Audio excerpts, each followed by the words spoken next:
Bonjour à tous. Aujourd'hui, petite vidéo pour faire suite à la série sur les blessures de l'âme. Et aujourd'hui, nous allons parler de la blessure de l'humiliation et de son masque associé qui est le masochiste. Alors, quelles sont les personnes concernées? Comment repérer cette blessure d'origine? Comment y faire face? Eh bien, c'est ce qu'on va voir ensemble dans cette vidéo. Cette blessure tire son origine de l'enfance. Généralement, elle se développe entre l'âge d'1 à 3 ans, l'âge où on commence à être propre, à commencer à manger, à faire des choses seul. Cette blessure vient donc d'une humiliation, d'une honte de l'un de nos parents, souvent la mère. Mais je n'exclus pas non plus d'autres schémas. Mais généralement, voilà, il y a une honte qui s'installe vis-à-vis de la mère, qui va mettre une pression à son enfant pour que l'enfant soit propre beaucoup plus vite, qu'il mange beaucoup plus proprement, qu'il soit beaucoup plus autonome très rapidement, et va s'installer donc cette blessure d'humiliation. Comment identifier cette blessure? Le masochiste, c'est comme ça qu'on va appeler du coup cette personne qui a cette blessure tout au long de cette vidéo. Le masochiste va rechercher la douleur et l'humiliation, le plus souvent inconsciemment. Il va se mettre volontairement et inconsciemment dans des situations d'humiliation pour se faire humilier, pour alimenter sa croyance d'humiliation. Il va aussi tout faire pour se faire honte à lui-même. Il va toujours se mettre dans des situations où son corps, ses attitudes, ses actions vont lui faire honte pour se prouver, ben voilà, je fais honte, je m'humilie parce que je ne sais faire que ça. Il va aussi se faire mal et se punir avant que quelqu'un ne le fasse. C'est propre à toutes les blessures. On va abandonner avant d'être abandonné, on va rejeter avant d'être rejeté, et bien on va se faire mal avant qu'éventuellement quelqu'un d'autre nous fasse mal. Le masochiste va avoir beaucoup de mal à s'amuser. Il va avoir beaucoup de mal avec cette notion de plaisir. Il va même aller jusqu'à s'accuser de trop profiter. Lorsqu'il va ressentir un peu de plaisir, un peu d'envie, un peu d'amusement, il va se culpabiliser par rapport à ça. Le masochiste est hypersensible la plupart du temps. Il va se dévaloriser en permanence et on va revenir encore à cette culpabilité. Il va avoir tendance aussi à rabaisser les autres. Il se sent tellement tout petit qu'il va rabaisser les autres pour que les autres soient à sa hauteur, ou idéalement encore un petit peu plus en dessous de lui, pour se sentir au moins égal aux autres. Alors c'est une illusion, nous sommes tous sur le même pied d'égalité, mais le masochiste se sent tellement tout petit qu'il va briser les autres, qu'il va rabaisser les autres pour se sentir un petit peu plus exister. Alors quelles sont les croyances du masochiste? Le masochiste en fait a envie d'aider tout le monde, sincèrement. Sauf qu'il se culpabilise parce que physiquement il n'y arrive pas, et il va culpabiliser les autres aussi du poids qu'il porte. Une croyance fréquente chez les masochistes, c'est si je n'étais pas obligée de tout porter sur mes épaules et d'aider tout le monde, eh ben, je m'en sortirais beaucoup mieux. À force d'aider tout le monde, je deviens maso. Parce que oui, forcément, si on aide tout le monde, on ne pense pas à soi, on ne pense pas à ses propres besoins, et on va au-delà de nos limites émotionnelles, psychologiques et même physiques. Le masochiste va donc trouver de la satisfaction, voire du plaisir à souffrir. C'est le seul plaisir finalement qu'il va s'accorder, c'est dans cette souffrance. Et il va rechercher tout le temps cette douleur, cette humiliation. Comment repérer un masochiste? Eh bien, le masochiste en fait se croit malpropre, dû à aux choses qu'il a peut-être entendues, comme je disais, dans son enfance, le fait qu'il ne soit pas propre, etc. Donc il va se sentir malpropre et il va cultiver cette image. Il va développer des maladies, surtout des maux de dos. Comme j'expliquais tout à l'heure, il a l'impression de devoir tout faire par lui-même et de se faire souffrir parce qu'il recherche ça. Donc on trouve souvent chez les masochistes des maux de dos très fréquents. Des problèmes respiratoires aussi. Il va se laisser étouffer par les autres. Des soucis au niveau du foie. Il va se faire de la bile tout le temps pour les autres. Mal de gorge, angine, laryngite, ça se rejoint, parce qu'il se retient de dire ou de demander les choses. Il ne va pas oser dire stop, il va faire, quitte à dépasser absolument toutes ses limites. Et il va avoir des problèmes aussi cardiaques parce qu'il a énormément de haine envers lui. Et on sait que la haine, la colère affecte le cœur. Il va prendre aussi beaucoup de poids. Comme on disait tout à l'heure, il se sent impropre, il ne se sent pas à l'égal des autres. Et il va se faire honte, il va cultiver cette honte en mangeant beaucoup et en détruisant son corps finalement, en prenant beaucoup de poids. Pour se faire honte, pour faire honte aux autres et pour alimenter encore cette croyance qu'il doit se faire humilier. Le masochisme peut être dans les extrêmes. Il peut manger à n'en plus pouvoir, à se faire mal, toujours dans cette recherche de douleur. Et il peut avoir aussi des moments de boulimie pour contrer justement cette envie, ce besoin de manger. Il va se sentir coupable, il va grossir, mais il va continuer dans cet élan. Donc si vous avez des soucis aussi de boulimie, si vous avez des soucis d'alimentation d'excès, demandez-vous si cette blessure n'est pas active, si ce n'est pas justement pour alimenter cette blessure de honte, cette blessure de masochiste. Comment va fonctionner un masochiste dans sa vie de tous les jours ? Eh bien, il va vouloir tout faire pour les autres. Comme je vous disais, c'est quelqu'un qui a le cœur sur la main, qui va réellement vouloir vous aider pour se faire du mal. C'est son bénéfice, mais c'est réellement quelqu'un qui veut vous aider. En réalité, ce qu'il va faire, c'est se créer des contraintes, des obligations. En fait, il prend plaisir à vous aider, mais il va prendre tellement de temps sur son propre temps personnel, il va se faire mal peut-être physiquement pour vous aider, il va se créer des contraintes pour toujours rentrer dans cette recherche de douleur et d'humiliation. Les masochistes, ce sont aussi des personnes qui vont faire les choses à votre place. Attends, laisse, je préfère faire, parce que de toute façon, j'ai pas trop confiance non plus dans les autres, donc au moins je vais le faire, je suis sûre que ça sera bien fait, mais je m'oblige. Et après, du coup, il va culpabiliser, il va vous faire culpabiliser. Ouais, t'as vu, moi j'ai fait 35 heures dans ma journée, quoi. C'est limite s'ils nous disent ça, oui, mais tu m'as pas laissé faire. Mais le masochiste va se créer ses contraintes pour toujours alimenter cette croyance. Un schéma qu'on repère souvent chez les masochistes, ce sont un côté fusionnel avec la mère. Malgré le fait que ce soit souvent la mère qui est à l'origine de cette blessure, le masochiste, par définition, va créer des liens très fusionnels avec son bourreau, entre guillemets. Et la maman va avoir énormément d'emprise sur le masochiste. Il va tout faire pour lui plaire, il va tout faire pour cultiver la honte qu'elle a ou qu'il pense qu'elle a, et la relation va être vraiment toxique. Et ça, c'est plutôt les personnes extérieures qui vont s'en rendre compte, peut-être le conjoint, parce que lui, voilà, pour le masochiste, lui ou elle, hein, mais le masochiste, dans toute sa généralité, va cultiver ce côté fusionnel et ne va pas voir le mal qu'il y a à ça. Comment fonctionne un masochiste en groupe ou en couple ? La sexualité, c'est le point faible des personnes qui sont blessées par l'humiliation. Tout à l'heure, j'expliquais qu'ils ont du mal à accepter le fait de s'amuser, de prendre du plaisir. Eh bien, ça va se retrouver au sein du couple, dans la sexualité. L'humilié va se punir et va s'empêcher de prendre plaisir. Donc, il va être dans une démarche soit je refuse le plaisir, donc je refuse la sexualité, ou alors dans une sexualité très perverse. Donc, il va se fermer sur lui-même. Et pour cultiver cette humiliation, il va avoir une imagination débordante, utiliser des choses très perverses pour plus en fait ces relations, plus ces expériences seront honteuses, plus il sera rassuré et plus il sera dans sa zone de confort.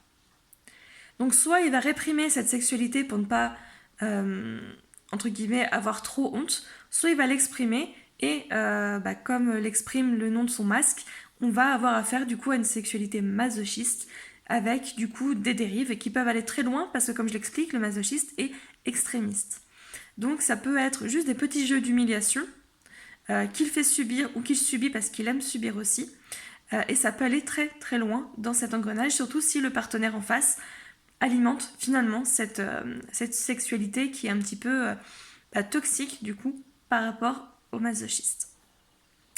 Dans le monde professionnel, le masochiste est toujours dans les extrêmes, là encore. Comment ça se matérialise? Eh bien, il va toujours en faire trop. Il ne va jamais prendre en compte ses besoins. D'ailleurs, c'est une petite alerte par rapport aux personnes qui ont cette blessure qui est active. C'est que vous ne pensez pas à vos besoins et vous en faites toujours trop. Ça devient très très lourd à porter. Et plus c'est lourd à porter, plus c'est votre hypersensibilité qui va prendre le dessus et plus vous allez craquer.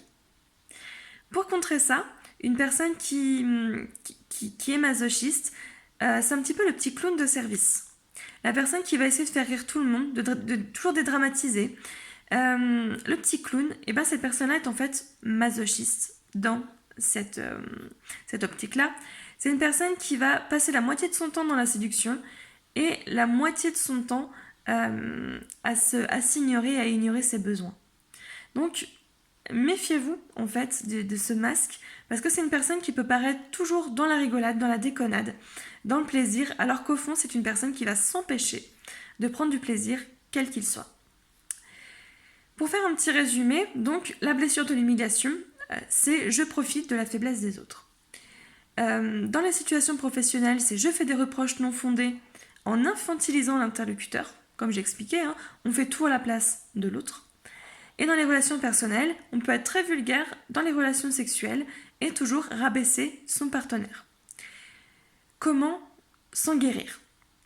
Alors, il peut s'agir de votre blessure originelle, c'est-à-dire que vous reconnaissez dans absolument toutes les descriptions qui ont été faites. Donc là, vous dites que c'est votre blessure d'origine. Effectivement, vous reconnaissez ce lien fusionnel avec la maman, vous reconnaissez cette honte, le fait de cultiver cette honte. Donc là, c'est votre blessure d'origine sur laquelle il faut travailler vraiment en profondeur. Ça peut aussi être une blessure qui s'active de temps en temps. Comme j'expliquais dans la première vidéo de cette série, nous avons tous une blessure d'origine, mais on peut vivre les 5 blessures dans une même journée par exemple. J'ai la blessure d'abandon en origine, mais je peux développer la blessure de l'humiliation face à une situation qui me fait honte ou qui me met dans une situation de honte. Dans ce cas-là, on est toujours sur le pardon de soi-même et des autres. On doit pardonner à la personne en face d'avoir peut-être eu honte de notre comportement à un moment donné. Et on doit se pardonner du mal que l'on se fait et que l'on fait involontairement aux autres.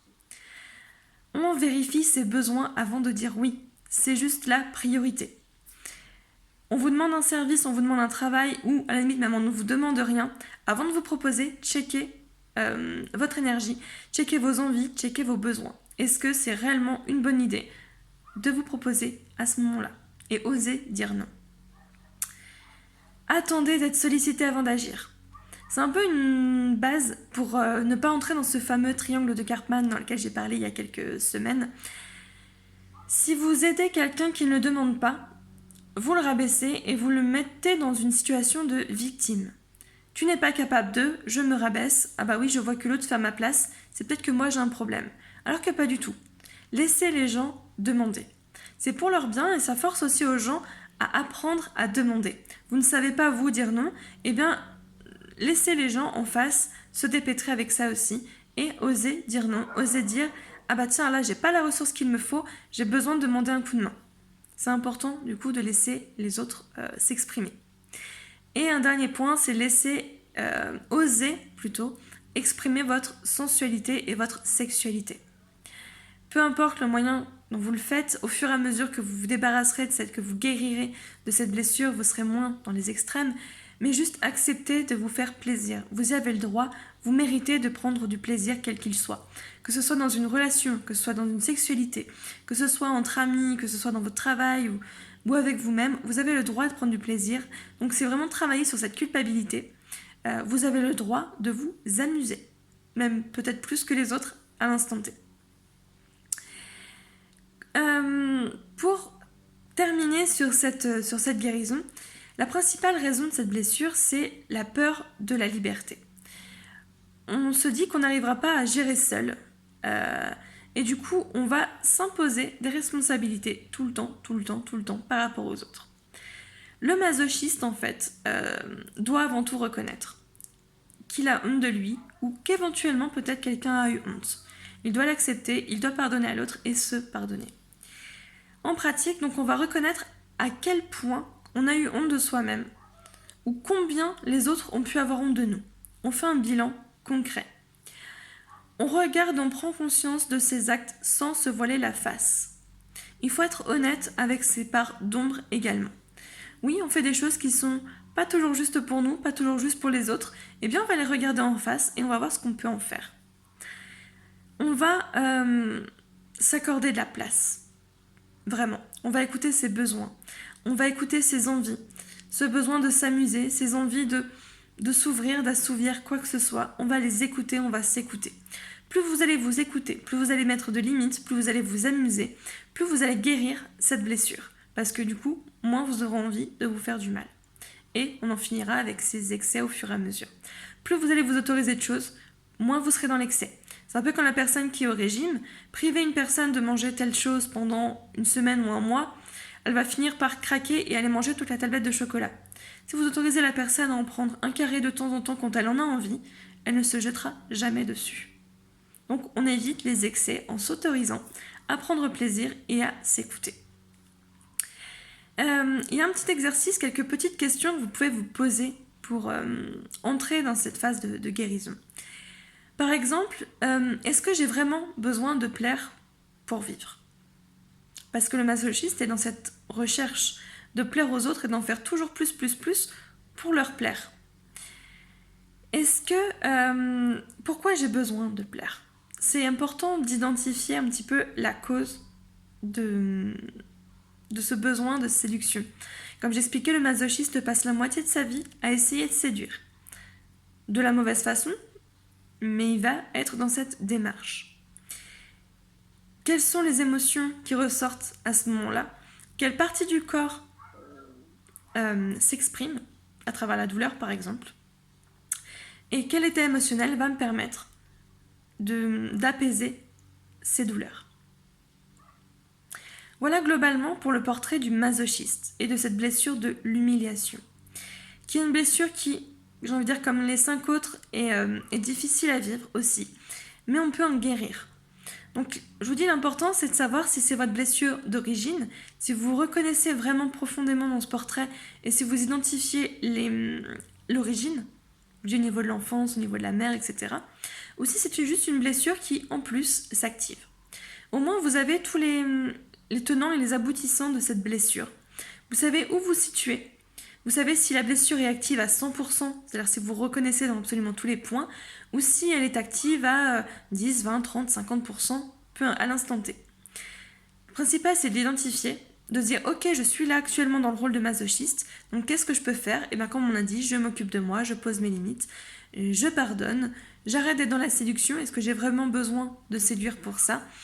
Et surtout, je m'autorise à me faire plaisir et à faire plaisir aux autres. J'espère que cette vidéo vous a plu, que ça a pu vous aider dans votre cheminement. La semaine prochaine, donc, on va continuer avec la 4e blessure qui sera la blessure de la trahison et son masque du contrôlant. Ça va être très intéressant aussi. Donc je vous invite à me suivre la semaine prochaine. Si vous avez envie de travailler sur vos blessures dans un suivi plus thérapeutique, vous pouvez bien évidemment soit consulter un confrère, soit me contacter par message privé pour voir un petit peu ensemble ce qu'on peut faire, comment on peut travailler. Parce qu'effectivement, en plus de la voyance et de la médiumnité, je propose également des consultations thérapeutiques ayant une formation du coup de praticienne en psychothérapie et de soins quantiques. C'est pas une fatalité d'avoir ces blessures-là, elles s'activent, et ben on a tous des blessures qui s'activent. Je dis on peut même avoir les 5 en même temps dans une même journée, donc c'est pas une fatalité. À partir du moment où on s'en rend compte, on a déjà fait un grand pas vers la guérison. Voilà, écoutez, si vous avez envie d'échanger sur le sujet ou de faire part de vos expériences, n'hésitez pas à laisser des commentaires ou ici ou sur ma page comme vous le souhaitez.